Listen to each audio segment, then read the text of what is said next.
Imagine hearing that the US unemployment rate is under 4%. It sounds great. The job market must be booming, right? But what if that official statistic is a carefully crafted illusion? In reality, millions of Americans who want work aren't counted in the headline figure.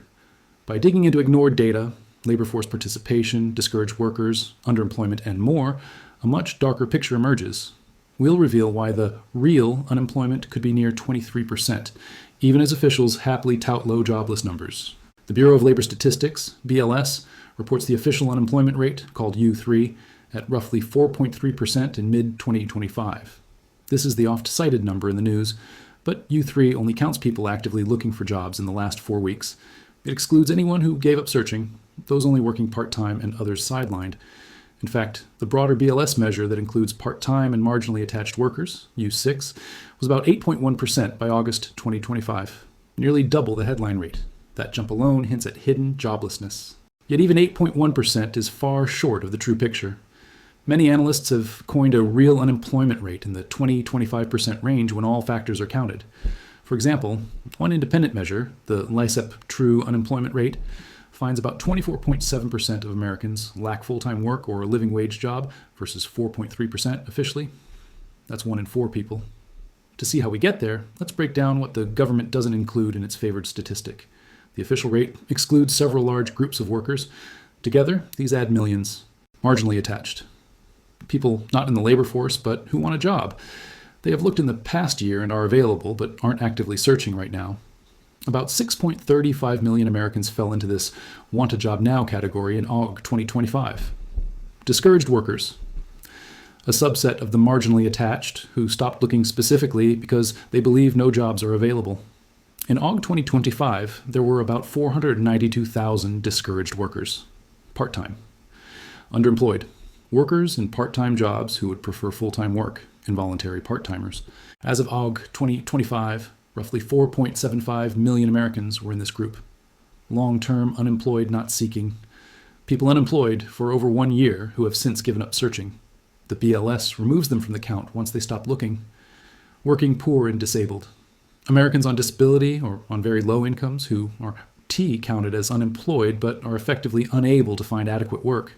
Each of these categories is ignored or undercounted in the U3 rate. When you add them up, the picture changes. Official U3, actively job searching, 4.3%. Broader U6 adds part-timers and all marginally attached, 8.1%. Even wider true measure, as defined by some analysts, 24.7%. This list makes clear that simply trusting the 4.3% number misses tens of millions of Americans struggling for work. A key factor is the labor force participation rate, LFPR. This is the share of adults either working or actively seeking work. In August 2025, it was about 62.3%, meaning nearly 38% of the adult population isn't counted in the labor force at all. That rate is down from around 67% in the early 2000s. Why? Some is demographics, aging population, but a large chunk is people giving up or not finding work. Why does this matter? Because the official unemployment rate is calculated only within the labor force. Anyone outside it, retired, in school, disabled, or discouraged, doesn't count as unemployed. So when participation falls, it can artificially drive the unemployment rate down even if jobs are scarce. For example, imagine if participation had stayed at 67%. That would be millions more people in the labor force to potentially count as unemployed. Instead, by late 2024, about 6.35 million Americans not in the labor force said they want a job now. These are people who, had they been counted, would dramatically bump up the unemployment rate. Right now, they sit completely outside the official unemployment statistic. In short, fewer participants, sure, fewer jobless in the math. Critics argue this masks weakness. In 2023-2024, the U.S. labor force grew slowly even as new jobs were added, hinting more Americans weren't showing up for work. If those missing people are drawn back into the labor force, the unemployment pie gets bigger. Among the millions not in the labor force, a special group is discouraged workers. These are people who stopped looking because they see no jobs for them.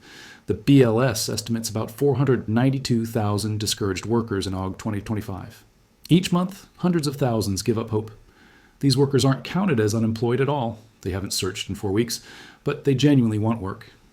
The U4 unemployment measure, which adds discouraged to U3's numerator and denominator. For context, the BLS tracks those long-term unemployed, out of work 27 weeks plus. But once people have stopped searching entirely, they vanish from the official data sets. Analysts note that if we counted all of these discouraged or long-term dropouts as jobless, the unemployment rate would surge. ShadowStats, for example, has famously argued for a true rate over 20% by including extended unemployment. While ShadowStats is an outlier, it highlights the principle. The official 4.3% excludes anyone not actively seeking right now. Another hidden factor is underemployment. This usually refers to people working part-time but seeking full-time work. The BLS reports the number of employed part-time for economic reasons separately. In August 2025, about 4.75 million workers fell into this category. These individuals are counted as employed, so not in unemployment, but they would have taken their jobs if full-time work were available. If an economy is healthy, underemployment should be minimal. But post-2020 data show a sizable pool of part-time underemployed, often up from number 3 million pre-pandemic. Add those 4.75 million to the unemployed ranks, and the underutilization of labor swells.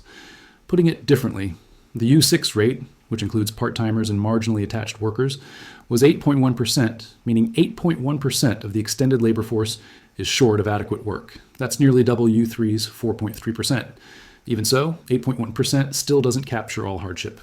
Many part-timers are in low-wage gigs by necessity or automation, making a living on unstable, meager hours.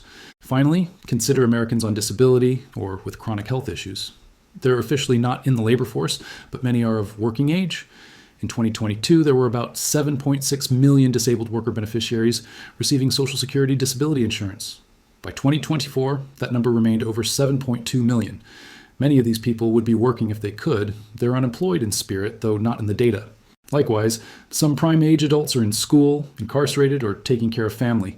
Again, outside the labor force. They're not counted as unemployed, but in tough economies, these groups can swell. The real unemployment story tries to include at least some of them. Let's tally the hidden workers. About 0.49 million discouraged, about 4.75 million part-time underemployed, and about 7.6 million on disability, plus anyone long-term jobless who stopped searching or others on the fringes.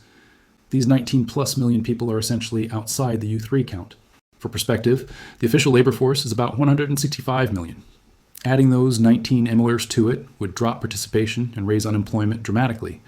In fact, a recent independent measure called the true rate of unemployment puts it at roughly 24.7%. This measure counts anyone lacking a full-time living wage job as unemployed. 24.7% means nearly 1/4 of Americans fall into that bracket. Why is official U3 so low, 4.3%, if so many people are hurting? The reason is definition and narrative. Officials focus on the jobs created and the drop in headline unemployment to tell a positive story. The economy is strong, policies are working. A low U3 is a political victory. Meanwhile, labor force participation, stagnation, and rising underemployment are downplayed. Headlines say unemployment steady at near historic lows, but they often want to mention why the rate isn't ET higher. Millions simply aren't counted. Consider that the BLS itself noted LF participation was 62.6% in late 2023, a figure much lower than in past booms.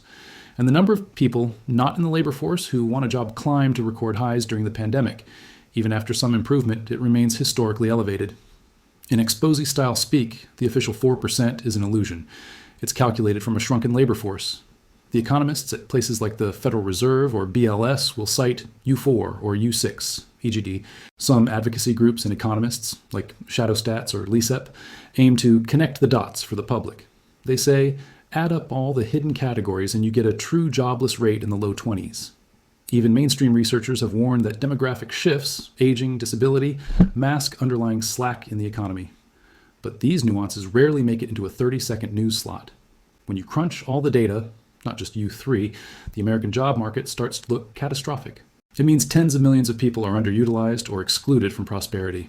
The official narrative of low unemployment ignores them. Labor force dropouts. Those who've stopped looking to make unemployment seem lower, hundreds of thousands. Discouraged, people who quietly gave up, invisible in U3, millions underemployed, scraping by on part-time gigs but longing for full-time work. Millions on disability or sidelines, completely out of the count despite being of working age. Add them up, and about 23 to 25% of Americans are struggling in the labor market. That figure is almost 6 times the advertised unemployment rate. It means roughly 1 in 4 adults can't find proper full-time employment. That is not a healthy economy. It's a hidden crisis. If the truth was widely known, it would spark outrage. It would suggest American joblessness is on par with a recession, despite what the White House or Fed claim. Yet because the official metric is skewed, most people never hear about these extra millions. So how can the real rate be 23% when officially it's under 5%? The trick is what is excluded. The government's headline jobs report only includes those actively seeking work, a narrowing definition. When we include the rest, discouraged, part-time underemployed, those simply sidelined, the rate soars. It is a cat-and-mouse game with statistics. The rules for counting unemployment were written in a way that keeps the number low. The takeaway? Don't trust the surface number. Look behind it. The labor market is far weaker than casual headlines say. Until definitions change or participation rebounds, the real unemployment picture will remain hidden. But armed with this data, citizens and policymakers can call out the ruse. 23% isn't just a number. It's a warning that millions of Americans are still without adequate work. Sources: Official Bureau of Labor, Statistics, BLS, Data, and Analyses, Federal Reserve, Economic Data, FRED, Labor Force Series, Social Security Administration, Disability Statistic, and independent research by LISEP. These show the hidden layers behind the advertised unemployment rate.